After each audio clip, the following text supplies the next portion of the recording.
Magandang umaga po sa ating lahat.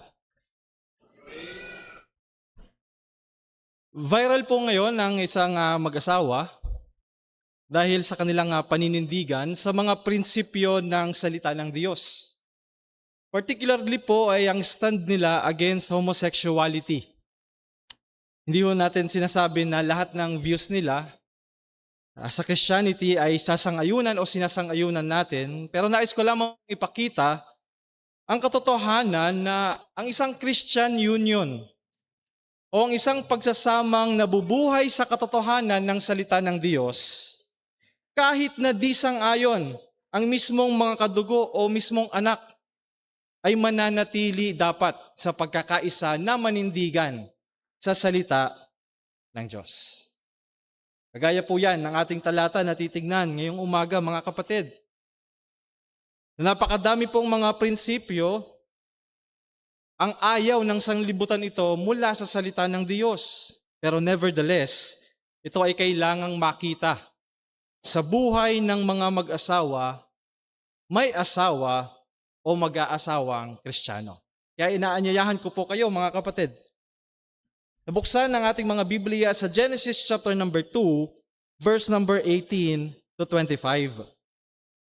Genesis chapter number 2, verse 18 to 25. At ina-encourage ko po kayo na meron kayong bukas na mga Biblia upang inyong masundan ang ating pagpapaliwanag at pagkakatay o pagbabanghay ng mga salita ng ating Panginoon. Genesis 2, verse 18 to 25. At sinabi ng Panginoong Diyos, hindi mabuti na ang lalaki ay mag-isa. Siya'y ilalalang ko ng isang katulong niya. At nilalang ng Panginoong Diyos sa lupa ang lahat ng hayop sa parang at ang lahat ng ibon sa himpapawid. At pinagdadala sa lalaki upang malaman kung anong itatawag niya sa mga iyon.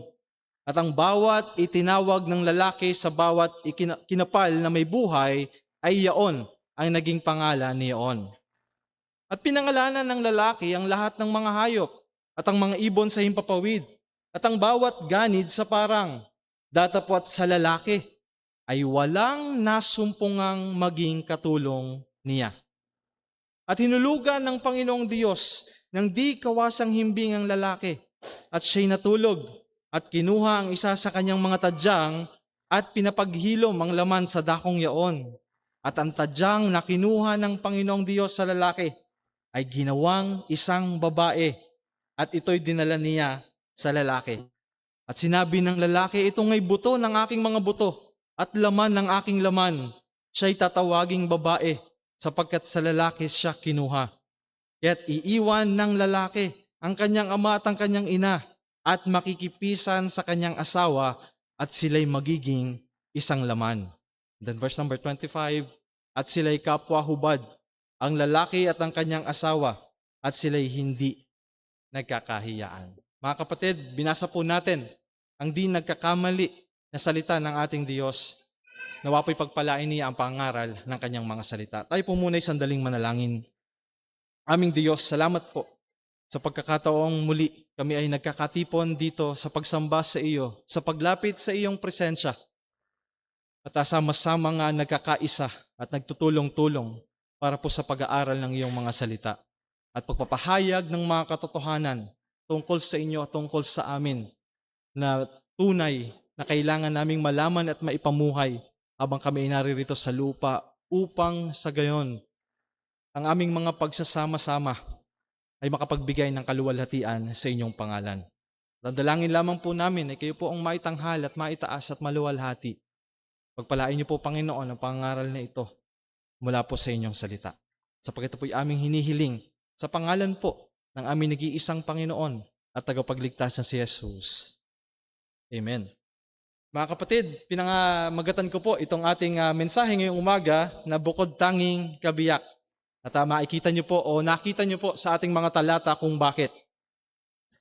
Bilang pagpapaalala lamang po, ang aklat ng Genesis ay sinulat ni Moises habang sila'y naglalakbay upang ipakilala sa kanila kung sino ang kanilang Diyos. Kung sino ang Diyos na nag-alis sa kanila sa Ehipto at magdadala sa kanila sa Promised Land.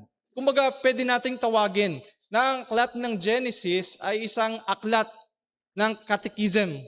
Kinakatechize nito ang mga tao. Binibigyan ng mga katotohanan tungkol sa kung sino ang Diyos, ano ang layunin at plano ng Diyos, at sino sila sa harapan ng Diyos. Sa Genesis 1 to 11, nakita natin, ito yung kasaysayan ng sanlibutan. Kasama ang universe at ang lahat ng naririto sa ating mundo. Kumbaga sa Genesis 1 to 11, nakikita natin o naipapaliwanag sa atin kung bakit ganito ang mundo at kung ano ang nangyayari sa mundo sa panahon natin ngayon. Saan nagmula ang kasalanan, bakit namamatay ang tao, bakit merong pagsasama, bakit dapat ang tao ay sumasamba sa Diyos, bakit maraming mga lengguwahe, makikita natin yan sa Genesis 1 to 11.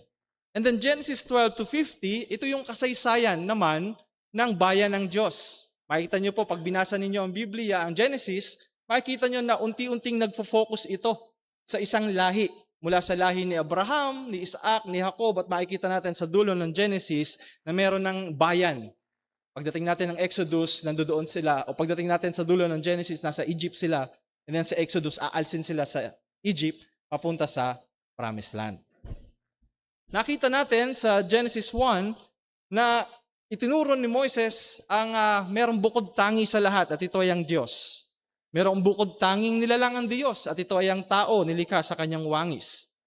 Merong bukod tanging araw sa Genesis 2 kung saan ang kalooban ng Diyos para sa kanyang paglikha ay bigyan ng tao ng walang hanggang kapayapaan o kapahingahan. And then merong bukod tanging tahanan, nakita natin nung nakaraan, kung saan ang tahanan ng isang tao ay sa presensya ng Diyos, kasama siya habang buhay. And then ngayon naman, merong bukod tanging kabiyak, ang ibinigay ang Diyos sa tao. Kung saan ang Diyos ay binigyan ng lalaki ng isang napakabuting regalo mula sa Diyos. At ito ay ang magkaroon ng kabiyak, kabiyak na makakasama niya upang makatulong sa pagtupad sa kalooban ng Panginoong Diyos sa kanyang buhay at vice versa. Hindi mabuti na ang tao o ang lalaki ay nag-iisa, meron siyang malubhang pangangailangan. At ito po natin kukunin at ito po yung mensahe natin ngayong umaga. Mga kapatid, ang pagsasamang naglalayong mabuhay ng may pagtutulungan at pagkakaisa ay ang pagsasamang naayon sa kalooban ng Diyos. Ang mga pagsasamang naglalayong mabuhay ng may pagtutulungan at pagkakaisa ay ang pagsasamang naayon sa kalooban ng Diyos. At mula po sa ating mga talata, kukuha po tayo ng 2 punto na ating tatalakayin. Verse number 18 to 20, makikita po natin diyan, kabiyak na katuwang o katulong mo. Kabiyak na katuwang o katulong mo, verse number 18 to 20. And then verse number 21 to 25, kabiyak na kaisa mo. Kabiyak na kaisa mo. Tignan po muna natin, verse number 18 to 20 sa ating mga Biblia. Kabiyak na katulong o katuwang mo. Sabi po sa verse number 18, sinabi ng Panginoong Diyos, hindi mabuti na ang lalaki ay mag-isa. Hindi po ibig sabihin dito na ang lalaki ay nagkakasala dahil siya ay single o siya ay nasa kasalanan. Hindi po, alam natin na wala pang kasalanan ng mga panahon na ito. Yung pong hindi mabuti dito ay hindi siya complete, hindi pagganap ang tao. At sinabi ng Diyos, siya'y ilalalang ko ng isang katulong niya. Sa 2001 na translation o rendition ng ating pong ang Biblia, ang ginamit pong salita ay katuwang. Ang original na salita po ng salitang katuwang, katuwang na nababagay sa kanya. Kumbaga sa atin po sa 1978, ang sinabi lamang po doon ay isang katulong niya. Samantalang po sa 2001, dalawang salita, katuwang na nababagay. Ay po, dalawa.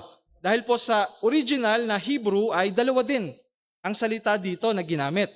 Ezer at saka neged.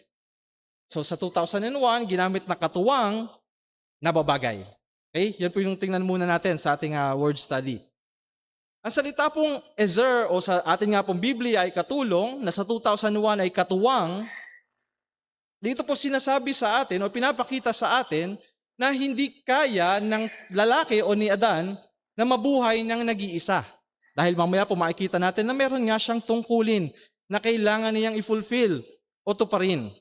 Ang salita pong ezer o katuwang ay napakagandang salita. Pag tingnan po natin ito sa New Testament, kalimitan ito'y ginagamit sa Diyos o iniugnay sa Diyos. Ang Diyos bilang helper o bilang rescuer ng kanyang bayan. Na ang bayan ay laging nasa panganib. Diyos ang nagpoprotekta, nag-iingat at tumutubos at nagliligtas sa kanila. Ginagamit ito bilang pananggalang at kapangyarihan at sa mga awit, ginagamit ito bilang protector. So ang salitang katulong dito o katuwang ay hindi kagaya ng picture na naiisip natin ng katulong na mababang uri ng tao. O wala kang gagawin, bibigyan si Adan o si Adan ay uupo lamang sa kanyang trono at bibigyan siya ng gagawa ng lahat para sa kanya. Kumbaga parang nakaupo si Adan, hindi siya napapagod o gagawa ng kahit na ano, merong gagawa ng kanyang mga tungkulin. Hindi po ganon. Ang ginamit po dito ay katuwang. Ang picture ay di kayang gawin o walang kakayanan magawa ito ng mag-isa. Diyos kakasama, Diyos, nawala pa yung mic. Tama. Hindi mas mababa sa kanya ang babae, kundi sila ay pantay. Walang mababa na uri ng tao. Mapalalaki man o babae. Kaya nga po sinabi ko sa inyo kanina, ang larawan ay kagaya ng pagbuhat sa isang malaki at mabigat na bagay. Hindi maaring isang kamay lamang ang gagamitin. Dapat dalawa. Kaya nga po dalawa ang ating braso. No, yan yung pagkakadesenyo ng ating Diyos. Ba't lang po tayong mic?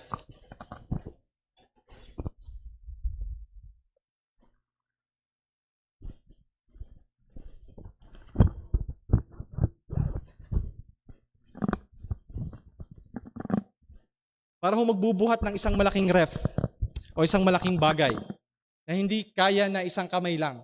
Kailangan ay dalawa para ito ay mabuhat.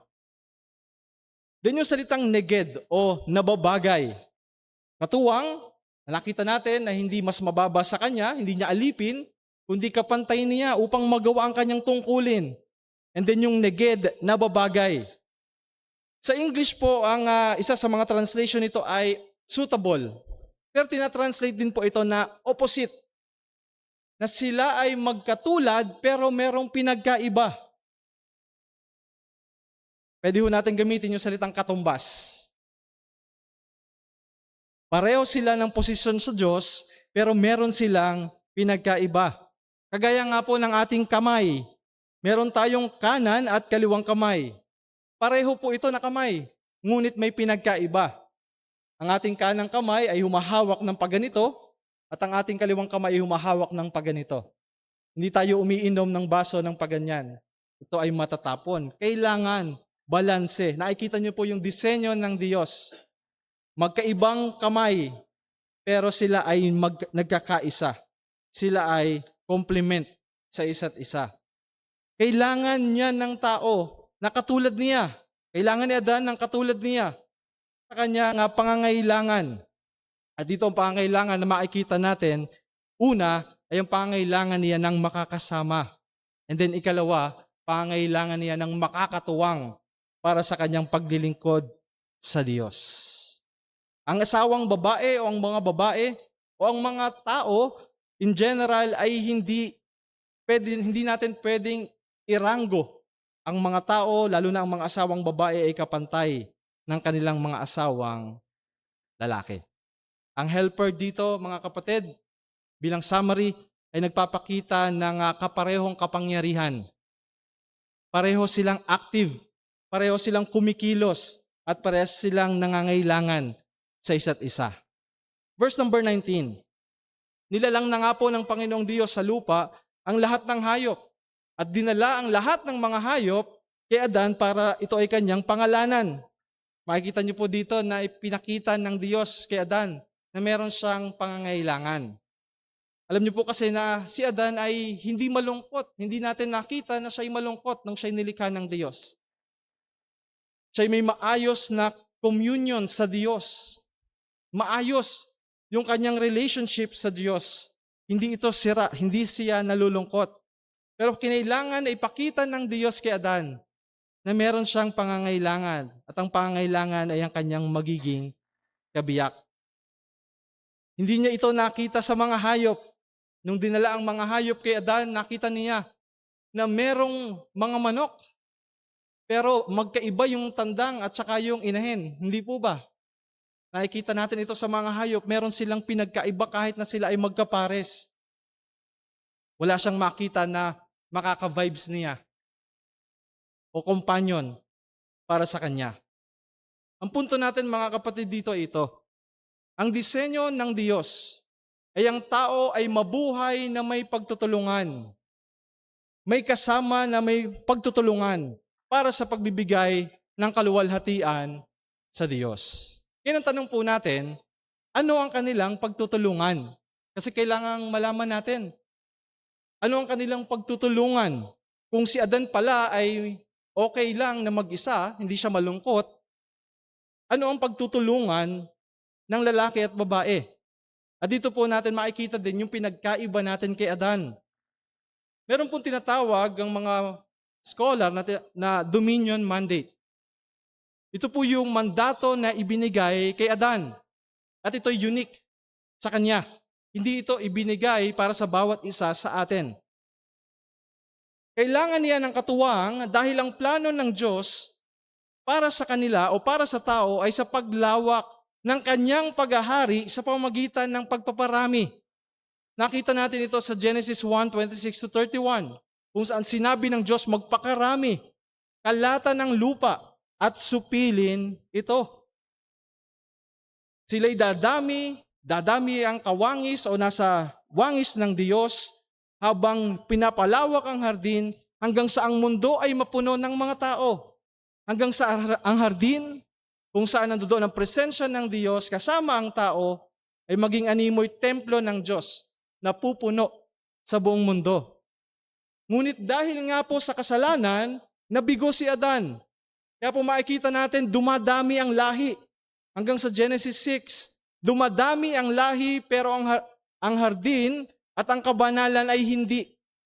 Hindi lumawak ang hardin, ang kabanalan ay hindi dumami. Pagdating natin sa Genesis 6, ang mga tao ay marami, pero ang kasamaan ay marami rin. Kaya nga po ito ay nagdulot ng paghuhukom ng Diyos at pagbaha. Pero po sa biyaya ng Diyos, ano ang kanyang ginawa? Nagpadala siya ng ikalawang Adan. Natutupad ng mandato na punuin ang mundo ng paghahari ng Diyos. Punuin ang mundo ng paghahari ng Diyos sa kabanalan at sa katuwiran. At ito ay ang kanyang anak na si Jesus. Dala-dala ang kaharian ng Diyos nung siya'y dumating. Kaya nga sabi ni Juan Bautista, magsisi sapagkat ang kaharian ng Diyos ay malapit na. Dumating siya upang ikalat ang kaharian ng Diyos at palawigin ang kaharian ng Diyos, hindi sa pamamagitan ng pagsisilang o sa pagpaparami, dahil ang Panginoong Hesus ay single, kundi sa pamamagitan ng pagkasilang o pagkabuhay na maguli. Hindi na po by generation, kundi by regeneration. Yan po yung tinupad ng ating Panginoong Hesukristo. Ibinagsak ni Adan ang sangkatauhan, pero ibinangon ito ng Panginoong Hesukristo nung siya'y dumating, namatay, inilibing, at muling nabuhay. Kaya po, sa atin, ano ang ating pagtutulungan ngayon sa bagong tipan? Para saan ang mga pagsasama-sama? Para saan ang iglesia na nagsasama-sama? Para saan ang mag-asawa na nagsasama? Hindi lamang po ito, kung ating pag-aaralan, hindi lamang po ito para sa mga mag-asawa. Sa totoo lang, kahit po mga single ay magbe-benefit dito. Sa bagong tipan, ang mandato para sa atin ay hindi ipakalat ang ating lahi, kundi ipakalat ang ebanghelyo ng ating Panginoong Hesukristo. Ito ang ating priority, hindi po ba? Matthew 28:19-20. Kaya't sa paghayo ninyo, gawin ninyong alagad ang lahat ng mga bansa. Bautismuhan ninyo sila sa pangalan ng Ama, ng Anak at ng Espiritu Santo at turuan silang sundin ang lahat ng mga bagay na inuutos ko sa inyo. At narito ako'y kasama ninyong lagi hanggang sa katapusan ng panahon. Yun ang ating pagtutulungan. At ang nakakamangha at ang comfort para sa bawat isa sa atin ay hindi natin ito gagawin ng mag-isa. Kasama at katuwang natin bilang ating lakas ang Panginoong Hesukristo. Hindi po pala pagpaparami ng lahi. Nagkamali po yata ako, no? Joke lang. Kaya't ang katuturan at application ng mga talatang ito muli ay hindi lamang para sa mga mag-asawa, kundi para din sa mga single na wifey at mga balo, mga single na nanay at tatay ng atin pong iglesia. Una, ipapaalala sa atin na alam nating hindi tayo nag-iisa sa buhay na ito dahil sa ating Panginoong Hesukristo. Nagbigay ang Diyos ng dakilang kompanyon para sa atin. Siya ang ating Emmanuel. Ang ibig sabihin ay God with us. Nakita natin siya'y laging kasama ng kanyang mga disipulo, hindi po ba? Hindi niya iniwan sila para sila'y gabayan at turuan. Nangako pa siyang kasama natin siya hanggang sa huli. At ipinadala din po niya ang kanyang santong espiritu sa bawat isa sa atin. Kaya hindi na dapat tayo nakakaramdam na tayo'y nag-iisa. Kasama natin ang Diyos. Hindi malungkot si Adan dahil single siya. Ganon din ang ating Panginoong Hesukristo at ang Apostol Pablo. Sila'y mga single pero hindi sila malungkot at depressed. Yun ay dahil meron silang relationship sa ating Diyos. Kaya wag nating ilayo.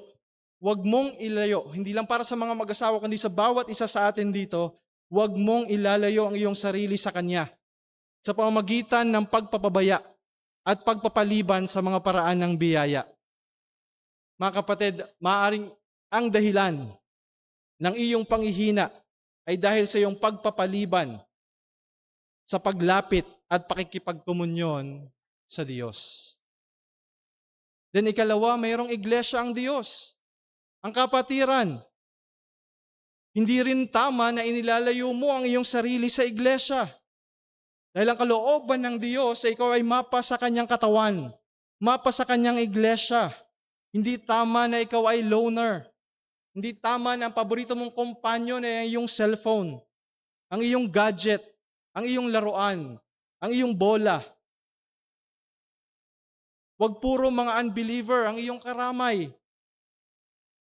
Dumaing ka sa iglesia. Ihinga mo sa iglesia. Yan ang kalooban ng Diyos para sa akin at para sa iyo. Kapag ka ikaw ay malakas, ikaw ay maging kagaanan at encouragement sa kanila. Maging tulong ka, maging helper ka, maging help ka mula sa Diyos sa kanyang iglesia. Isipin mo din, isipin natin para sa mga single natin, na ito ay training ground para sa iyong pag-aasawa. Matuto kang makisama at makiisa, makitulong at makiisa. Yan din po ay katangian, hindi po ba, na dapat tignan ng mga nagpaplanong mag-asawa. Kasabay ng lumalago sa devotion sa Diyos at paglago sa kabanalan ay ang pakikisama o yung pagkakaroon ng kakayanan na makiisa sa kanyang kapwa mananampalataya. Dahil nga po ang marriage union ay union ng dalawa na kailangang magpasensyahan, magpatawaran at mag-encouragement o mag-encourage sa isa't isa. At para naman po sa atin na mga may asawa dito sa ating iglesia, tingnan natin ang ating mga asawa o ang pag-aasawa bilang regalo ng Diyos sa atin. Yung atin pong mga YP, yung atin pong mga singles, o yung atin pong mga men o mga women, kailangan pa nilang alamin kailan ka available. Kailan ang rest day mo? May trabaho ka ba ngayon? May trabaho ka ba bukas? Para makapag-set up sila ng fellowship. Para may makarami sila. Pero tayo, hindi po ba, nandiyan na, laging available sa loob ng ating mga tahanan, ang ating makaka-fellowship. Iniregalo sila ng Diyos sa atin. Hindi natin kailangan lumabas, hindi na natin kailangan mag-shot sa GC o alamin ang schedule. Meron tayong kasama sa loob ng ating tahanan. Nandoon na yung ating fellowship. Nandoon na yung ating best friend. Nandoon na yung ating mahihingahan ng ating mga problema, nararamay o madadamay sa atin. Andiyan na sila. Kasama na natin sa ating buhay at sa ating bahay. Andiyan na yung tulong. Andiyan na yung kapangyarihan sa paglago sa kabanalan at pagmamahal sa ating Panginoong Hesukristo. Andiyan na yung mag-encourage sa atin, kasama na natin at magko-correct sa atin. And then, higit sa lahat, magmamahal ng totoo sa atin. And para naman po sa mga naririto at bisita namin ngayon na wala pa kay Kristo, hindi nyo nararamdaman ang kanyang kapayapaan. At yun ay dahil nabubuhay ka sa iyong kasalanan. Ang kasalanan ang naghiwalay sa iyo sa Diyos. Wala kang pakikiisa sa Kaniya at hindi obligado ang Diyos na tulungan ka sa iyong buhay dito sa lupa. Nandiyan dyan ang biyaya para ikay kumain, huminga, tumibok ang iyong puso. Pero yung pagmamahal na dinaranas ng iglesia, dinaranas ng mga sumasampalataya sa Kanya ay wala sa iyo. At mananatili itong wala sa iyo. At daranasin mo ang puot ng Diyos sa iyo sa impyerno pagkatapos ng iyong kamatayan hanggang ikaw ay magsisi at lumapit ka kay Jesus. Kilalanin mo siya bilang nag-iisang tagapagligtas at nag-iisang tulong, nag-iisang magtataguyod at nag-iisang tunay na nagmamahal sa iyo. Maring sa mundong ito, ang pleasure ay hinahanap sa material na bagay, kahit sa pag-aasawa o pagkakaroon ng maraming mga kaibigan. Pero ang tunay na kaligayahan, ang tunay na satisfaction, una at higit sa lahat ay ang makalapit kay Kristo at tanggapin ni Kristo bilang kanyang alagad. Kaya ang hamon ko po para sa inyo na mga wala pa kay Kristo, laging bukas si Kristo para tanggapin ka bilang kanyang alagad. Kailangan mong sumampalataya sa Kanya. Wala nang iba, ibinigay ang Diyos para tayo ihango mula sa kasalanan at sa paghuhukom na darating. Alam niyo po kasi, ang pag-aasawa, ito ba ay parang visual aid o ang pagsasama ng lalaki at babae ang kasal ay visual aid para ipakita ng Diyos sa tao ang kanyang pagmamahal. Para ipakita ng Diyos sa tao ang kanyang unconditional love, ang kanyang pagpapatawad na hindi natin masukat. Ang pag-ibig ni Kristo sa kanyang iglesia at ang pangako na sa dulo ay magsasama si Kristo at ang iglesia habang buhay. Na kahit anumang nangyayari sa panahon ngayon, sa kabila ng mga uncertainties, sa kabila ng mga anxieties at depression, sa kabila ng pag-ahon at paglubog ng mga ekonomiya, sa dulo, makikita natin ng larawan na si Kristo at ang iglesia ay tagumpay na nagsasama. Tagumpay na magkasama habang buhay. Kaya pong mabuhay na wala kay Kristo ay pagkabigo ngayon pa lamang. Ang pagtutulungan ay magiging madali, mga kapatid, kung alam ninyong dapat, syempre, na may pagkakaisa. May pagtutulungan at pagkakaisa sa layunin. At dyan po tayo pupunta sa ating ikalawang punto. Verse number 21 to 25, makikita natin na ang isa't isa ay dapat magtulungan. Ang anumang mga pagsasama sa loob man ng iglesia o sa loob ng tahanan ay dapat nagtutulungan at din nagkakaisa. Dito po ibinigay ni Moses sa verse number 21 to 25 ang mga katotohanan, ang mga doktrina tungkol sa pagsasama ng lalaki at babae. Nagkakaisa sila, una at higit sa lahat dapat, verse number 21 to 23, nagkakaisa sa kalagayan sa harapan ng Diyos. Meron silang parehong kaalaman tungkol sa kalagayan nila sa harapan ng Diyos. Verse number 24, makikita natin Dapat nagkakaisa sila na meron na silang bagong mga responsibilidad. Then verse number 25, dapat nagkakaisa sila sa paglago sa kabanalan. Verse number 22 to 23, sabi po sa ating Biblia, at hinulugan ng Panginoon, Diyos ng di kawasang himbingang lalaki. Siya'y pinatulog, kinuha ang isa sa kanyang mga tadyang mula sa dakong yoon, at ang tadyang ay ginawang babae. Sabi po sa verse number 22. Nakita natin na ang paglikha sa babae ay katulad din ng paglikha sa lalaki. Na ito ay hindi rin basta-basta. Ito rin ay dahan-dahan. Kung papaanong sa lahat ng bagay, sinabi lamang ng Diyos at nagkaroon nga, sa lalaki at sa babae ay pareho. Merong maingat, merong dahan-dahan na proseso. Iniha-highlight sa atin yung pagiging espesyal ng paglikha sa lalaki at sa babae. Equal na equal sila talaga. Bagamat magkaiba yung kanilang itsura, magkaiba yung kanilang mga features, pero sila'y equal. Dahil ang Diyos pa rin ang lumikha at nagmamay-ari sa babae. Pareho sila. Hindi po pwedeng sabihin, o hindi po sinabi ni Adan na ang lalaki ang lumikha sa kanya, kundi sa lalaki siya kinuha. Pinapakita dito na sila ay pareho at equal.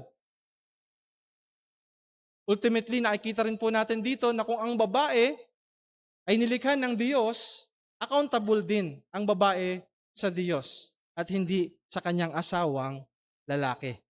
No, nakikita natin dito na pareho silang nagmula sa Diyos, pareho silang accountable sa Diyos, at pareho yung kalagayan nila sa Diyos. Walang mataas, walang mababa, sila ay pantay. And then, sabi po sa verse number 22, at ito'y dinala. Yung pong babae ay dinala ng Diyos sa lalaki. Para bang kagaya ng mga ikinakasal, na ang Diyos ay umakto bilang ama, na inakay si Eva patungo sa kanyang mapapangasawa, patungo kay Adan. Dinala ng Diyos si Eva sa lalaki. Sabi po ni Matthew Henry, ang Diyos ay parang umaktong kanyang father, brought the woman to the man. And then at sinabi ng lalaki, ito nga'y buto ng aking mga buto at laman ng aking laman. Pinapakita at sinabi din ni Adan na sila talaga ay pantay. At hindi lamang sila pantay, pinapakita dito ng mga talatang ito na sila talaga ay malapit. Sila ay together. Sila talaga ay bagay sa isa't isa. Siya ay tatawaging babae sapagkat sa lalaki siya kinuha. Imaginin natin yung tagpo. Ika-6 na araw pa rin. Si Adan ay nasa hardin, kasama ng mga hayop na natapos na niyang pangalanan. Siguro, tinatanong niya, ano gayon? Wala talaga eh. Ikot siya. Tingnan niyo yung mga hayop, wala talaga. Baka naisip niya na merong siyang nakalikdaan. Baka merong nilalang para sa kanya, pero wala talaga. Wala talagang para sa kanya.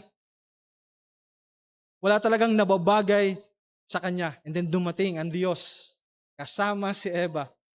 At siguro napakanta na lang siya ng ikaw na nga, ang hinahanap ng puso.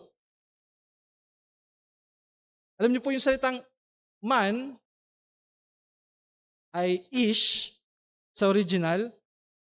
And then ang woman ay isha sa original. Nakita niyo po yung lapit? Isang letra lamang ang idinagdag. Hindi ko kagaya ng ating lalaki at babae. Medyo magkatunog siya, magka-rhyme, pero magkakaiba ng mga letra na ginamit. Sa English, ganoon din po, man, hindi dinagdagan lang ng wo sa unahan. Magpapakita talaga ng close at bagay sila sa isa't isa. Doon nga po sa Hebrew, ish at saka isha. Sinabi ni Adan, akin to.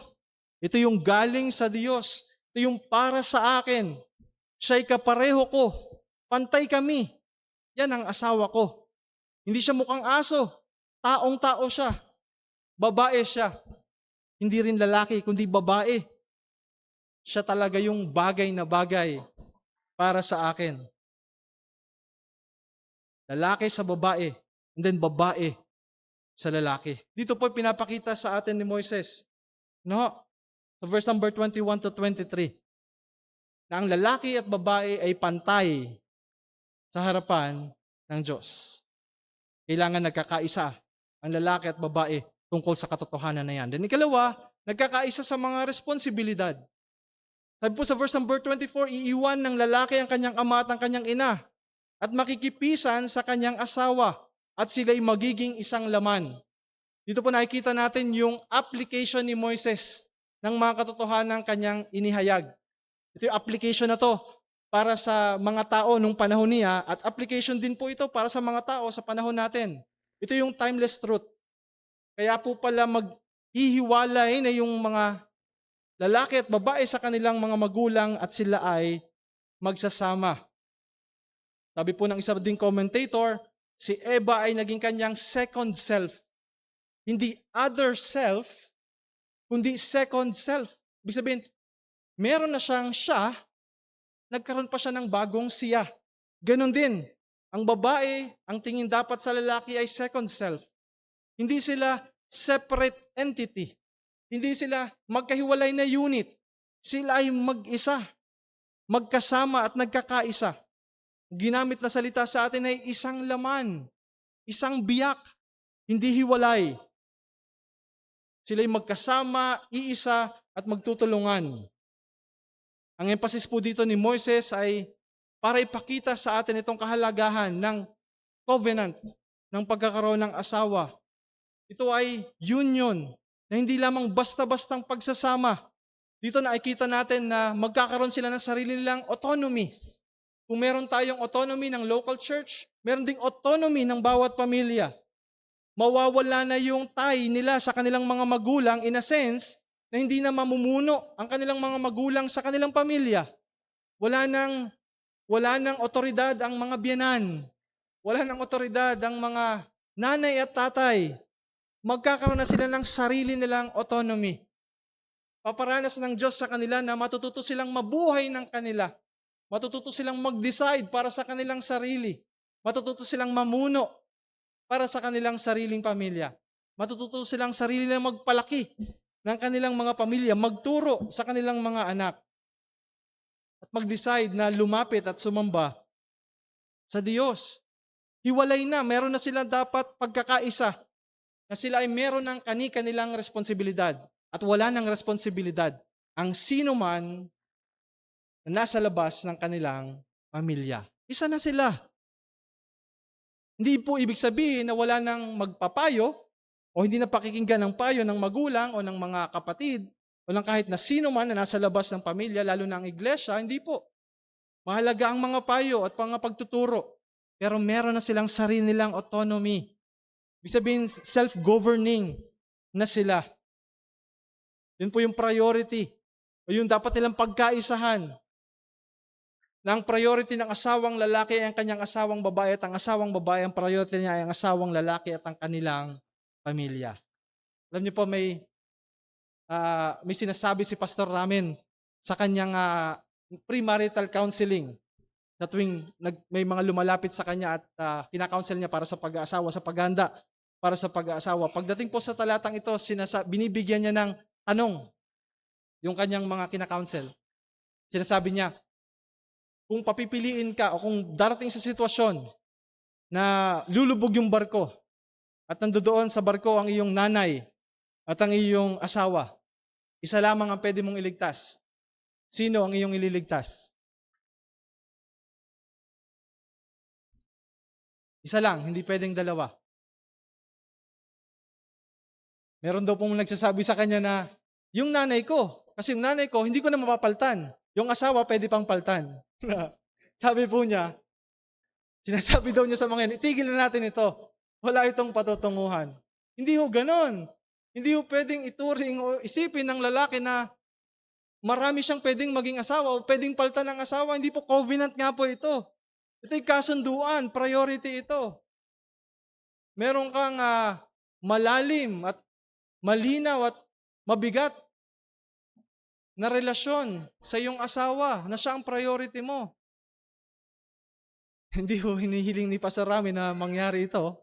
O hindi rin po natin hinihiling na mangyari ito. Huwag naman sanang dumating yon. Pero pinapakita lamang dito yung pagiging ready ng puso ng isang lalaki o ng isang babae na piliing unahin.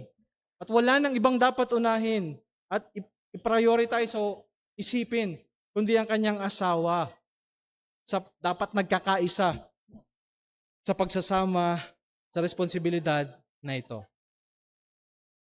And then verse number 25, hindi lamang sila dapat nagkakaisa sa kanilang kalagayan sa harapan ng Diyos, nagkakaisa sa mga responsibilidad, dapat nagkakaisa din sila sa paghahangad ng kabanalan sa kanilang pagsasama.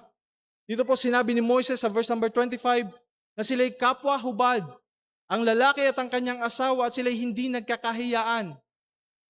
Yun pinakita sa atin na sa umpisa pala ng pagsasamang ito. Sabihin niyo po, wala silang mga damit, pero wala silang nararamdamang kahiya-hiya. Ibig sabihin sila'y nabubuhay sa kalagayan ng kabanalan.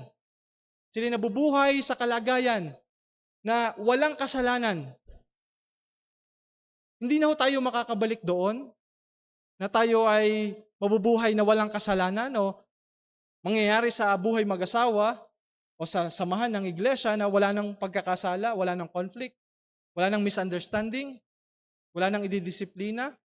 Hindi po tayo makakarating doon, pero kailangan natin i-goal na ganun pala ang disenyo ng Diyos, ganun pala ang ginawa ng Diyos.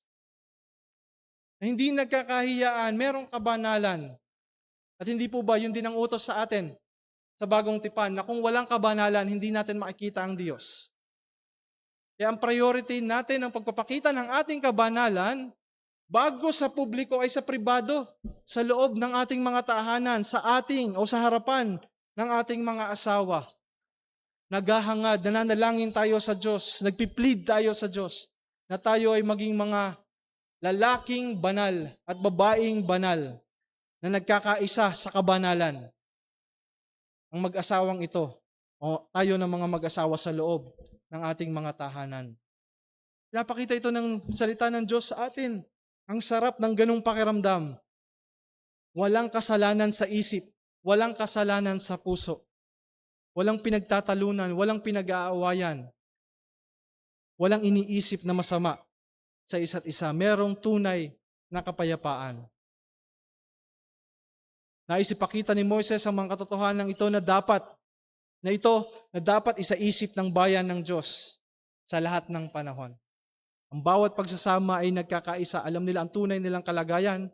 Alam nila na ang kanilang mga responsibilidad at naghahangad sa kabanalan. Ang punto po natin mga kapatid ay ito. Ang pagsasama ay kinakailangang nakaugat sa katotohanan upang ito ay magbubunga ng tunay na pagkakaisa. Kung hindi natin alam ang katotohanan, kung hindi natin ibinabase ang ating buhay sa salita ng Diyos, wala tayong pagkakaisahang maayos. Wala tayong pagtutulungan, walang malinaw na plano, walang malinaw na direksyon ang ating mga pagsasama-sama. Walang malinaw na direksyon ang buhay ng mag-asawa at ng pamilya kung ito'y hindi nakaayon o nakapundasyon sa mga katotohanan ng salita ng Diyos. Tingnan niyo po ang ating Panginoong Hesukristo. Nung siya'y naririto sa lupa, hindi po baga, meron lamang siyang isang layunin. At ito ay sundin ang kalooban ng Ama. Hindi siya kailanman sumuway dito. Hindi siya kailanman nagbago ng kanyang layunin at sinabing, Ama, mabubuhay na ako ng mag-isa. Kaya ko naman dahil ako'y Diyos din. Hindi po ba? Hindi natin nakita ang Panginoong Yesus na ganon. Kahit na kaya niya yung gawin dahil siya'y Diyos at makapangyarihan sa lahat. Pero hindi siya nabuhay dito sa lupa na mataas ang tingin sa sarili, na hiniwalay niya ang kanyang kalooban sa kalooban ng Diyos, bagkus siya'y nakipag-isa sa kalooban ng Ama para sa Kanya. Ganon din ang ating Espiritu Santo nung siya'y dumating. Nung siya'y dumating, inilapit tayo kay Kristo at sa katotohanan ng salita ng Diyos. Hindi po ba? Hindi tayo ginulo. Hindi tayo nilito. Bagkus lalong pinagtibay yung matibay ng pundasyon natin na nasa Panginoong Hesukristo. Ang Diyos tatlo, nagkakaisa sa lahat. Nagkakaisa sa layunin. At dahil sa biyaya ng Diyos, tayo nadadalawa. Kayo nadadalawa, lalaki at babae. Sa biyaya ng Diyos, kung kayo magiging kawangis ng Panginoong Jesucristo, ay kaya ring magkaisa para sa layunin na nakaluluwalhati sa Diyos. Again, si Kristo ay hindi nabuhay na malayo ang kanyang kalooban at layunin sa Diyos Ama.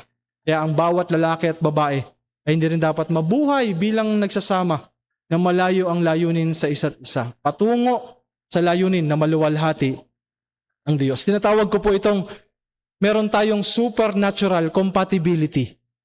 Supernatural. Hindi lamang tayo compatible sa kulay, hindi lamang tayo compatible sa pagsasalita, hindi lamang tayo dapat compatible sa ating mga gustong kainin o sa mga preferences natin, sa mga bagay-bagay, sa kulay, ng mga bagay sa bahay, sa mga hobbies o mga gawa. Hindi po ganun, kundi dapat meron tayong supernatural compatibility. At tayo una at higit sa lahat ay nagkakaisa sa Diyos at tayo ay kaisa ng Diyos, ang lalaki at babae. Kaya nga po mga kapatid, mahigpit ang pagbabawal ng bagong tipan sa unequal yoking o sa pag-aasawa ng isang single sa unbeliever. Dahil una, dapat ang mapapangasawa mo ay nagmula sa Diyos, nagmula sa kanyang tadyang, nagmula sa kanyang katawan ni Kristo. Hindi mo dapat hanapin ang iyong mapapangasawa sa labas ng katawan ni Kristo, kundi sa loob ng katawan ni Kristo. Nagmula sa kanyang kawan, nagmula sa kanyang kaharian kagaya mo, para magkaroon ng tunay na pagkakaisa. Hindi kayo magkakaisa sa kalagayan sa harapan ng Diyos dahil ang turing ng makamundo o ng unbeliever sa iyo, kung babae ka, ay mababa ka sa kanya. Na ikaw ay mababang uri, ganyan ang tingin ng mundo. Lalaking makamundo o kahit babaeng makamundo dahil ngayon umuusbong na at laganap na ang feminism. Ang mga babae, mas mataas na ang tingin nila kaysa sa mga lalaki. Kung mag-aasawa ka ng unbeliever, ganito ang mararanasan mo. Kung pagkaibigan ka ng matalik sa mga unbeliever, ganito ang mararanasan mo. Hindi pantay kayo sa harapan ng Diyos. Hindi kayo nagkakaisa sa kalagayan ninyo sa harapan ng Diyos. Samantala, kapag tayo ng mga Kristiyano na magkakasama, mga Kristiyano na mag-asawa, alam natin na pantay tayo sa harapan ng Diyos, hindi po ba? Pareho tayong makasalanan. Wala sa ating mabuti, wala sa ating magaling. Parehas tayong makasalanan, parehas tayong nangangailangan ng biyaya ng Diyos. Maaring ngayon, ikaw yung nagkakasala, pero balang araw ako din, maya-maya. At mahalaga ito sa buhay ng mag-asawa, sa buhay ng mga nagsasama, o ng anumang pagsasama, kahit sa ating iglesia, na makita natin na tayo ay pantay sa harapan ng Diyos na makasalanan. Walang sa ating nakadating na sa perfection. Kaya kailangan natin makita na tayo ay pantay sa harapan ng Diyos, parehong makasalanan. Kapag nakita natin yon, tayo magiging forgiving, mapagpatawad, mapagbiyaya. Dahil alam natin, kagaya natin, na nangangailangan ng biyaya, ang ating ding asawa, ang ating mga kapatid sa iglesia, ay nangangailangan din ng biyaya ng Diyos. Nagkakaisa sa mga responsibilidad. Kung mag-aasawa ka ng unbeliever, o kung ang matalik mong kaibigan ay unbeliever, hindi ganun ang kanyang pananaw.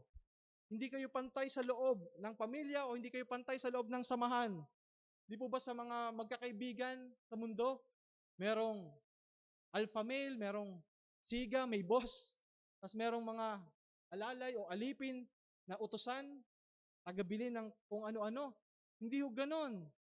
O ganon ang mundo. Hindi kayo pantay. Walang autonomy. Isa lamang yun namumuno. O marami yung may namumuno at merong nasa mga laylayan. Ganon din sa pag-aasawa ng mundo. Nakikialam ang biyanan. May say ang mga ibang tao. Lito sa otoridad ang mga tao. Nalilito tuloy yung mga apo, nalilito tuloy yung mga anak. Sino nga bang susundin ko? Si daddy, si mami, o si lolo at si lola, o si tito at si tita na mabait sa amin.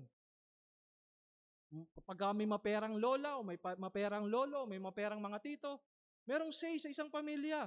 Ganyan ang pamilya ng mundo. Magulo. Nagiging otoridad din sila. Kapag may maperang kapatid si mami o may maperang kapatid si daddy na kayang magsustento o tumulong, Sa isang pamilya, nagkakaroon sila ng otoridad. Sa pagsasama ng isang Kristiyano, hindi po ganon. Hindi po ba nakita natin sa mga talata? Nagiging autonomous tayo. Nagkakaroon tayo ng kakayanan natin na mamuno. Pinapaalalahanan lang tayo na maging biblikal, na maging makadiyos ang ating mga prinsipyo. Na gagawin mo ang pamumuno na biblikal. Pero gagawin mo ito kahit di mo na kailangan magpaalam. Hindi mo na kailangan ipa-approve kahit na kanino. Kita niyo po, yung pinagkaiba magulo. Samantalang yung isa, malinaw. Then ikatlo, kung mag-aasawa ka ng unbeliever, ang paniniwala ng mundo pagdating sa kabanalan ay wala. Zero. Kaya hindi kayo magkakaisa sa paglago sa kabanalan. Wala kayong pagkakaisa na mamuhay na hangarin yung agayan ng union ni Adan at saka ni Eva na hindi nagkakahiyaan dahil nabubuhay na hinahangad ang kabanalan. Itong pinakamatindi, walang ganito sa mundo lalo. Walang pagkakaisa sa kabanalan. Bagkus sa paglayo sa Diyos, sa pagsuway sa Diyos, pananindigan sa sariling mga karunungan at hindi sa karunungan ng Diyos. Gusto mo ba yung ganun na buhay? Gusto mo ba yung ganung marriage? Wala kayong pagkakaisa na mabuhay sa kabanalan at pagsunod sa Diyos.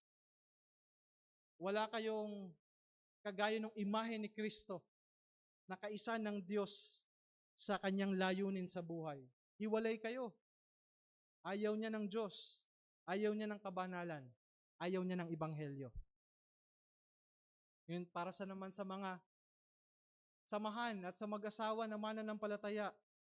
Nakita natin na kahit di tayo mga perpekto, pero meron tayong pag-aalab sa ating puso dahil sa pagkilos ng Santong Espiritu na mabuhay sa abot ng ating makakaya na niluluwalhati ang Diyos sa pamumuhay sa kabanalan. Hindi po ba? Kahit hindi perpekto. Kahit nandoon yung mga immaturities. Kahit nandoon yung mga conflict. Hindi tayo sumusuko. Hindi tayo nawawalan ng pag-asa sa ating kapatid. Sa pananampalataya. Sa ating mga asawa, hindi po ba? Dahil alam nating sila'y ligtas, nandoon ang Santong Espiritu sa kanila, nandoon ang biyaya ng Panginoon sa kanila, at sila'y lalago, mababago, matututo. Maring mabagal yung iba. Maring marami munang mga pagdadaan ng sakit at hirap at bighati. Pero nandoon ang pag-asa natin. Nakaisa natin yan. Kaisa natin sila. Dahil nandoon ang Panginoon sa kanila at sa atin. At tumutulong sa atin, ating ezer, ating help, nakaisa natin sa paglago sa kabanalan. Nakita po natin, hindi tama ang unequal yoking mula pa nung umpisa hanggang sa katapusan ng sanglibutan. Na dapat ang pinakamalapit nating mga kaibigan, mga kompanyon, mga inihingahan ng problema, mga sinasamahan, mga sabik nating maka-fellowship, makatambayan, makakwentuhan, ay ang ating mga kaisa kay Kristo, ang kapatiran. And lalo't higit, para sa ating mga kasama na sa ating mga bahay, ang ating mga asawa, salamat sa Panginoon. Muli, hindi natin kailangang alamin ang schedule nila. Ready na lagi for fellowship. Pero kung magkaganon man, meron mang mga conflict, meron mang mga immaturities, meron mga di pagkakaunawaan, nandoon naman ang pag-asa natin na meron tayong pagkakaisa. Dahil ang parehong Diyos, ang parehong Espiritu na nananahan sa Panginoong Jesucristo ay nananahan din sa akin at nananahan din sa inyo. Nananahan sa bawat isa sa atin. Mabilis lamang po, kailangan natin itong padaanan. Paano naman po yung mga nakapangasawa na bago maging mananampalataya? Yung mga ating kanina, yung mga mag-aasawa pa lang, nakita ninyo yung kahalagahan ng mga pangasawa nyo, kaisa nyo sa Diyos. Ngayon naman, paano yung mga nakapangasawa na? Bago maging mananampalataya at ang napangasawa ay hindi mananampalataya. Ang salita ng Diyos ay nagsasabing, asawa nyo yan.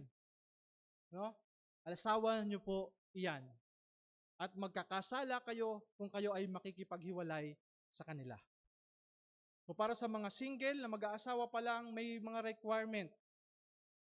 Dapat believer, dapat nakikita yung kabanalan, nakikita sa pamumuhay ang kabanalan. Pero sa mga nakapag-asawa na, nag-iisa ng requirement para kayo ay manatiling faithful.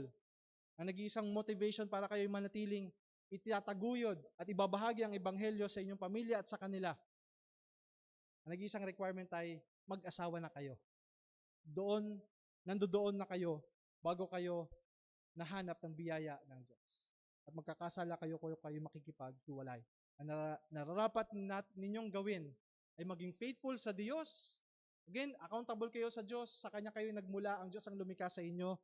Maging faithful kayo sa Diyos at sa Kanyang mga salita. Faithful sa pamumuhay sa Diyos.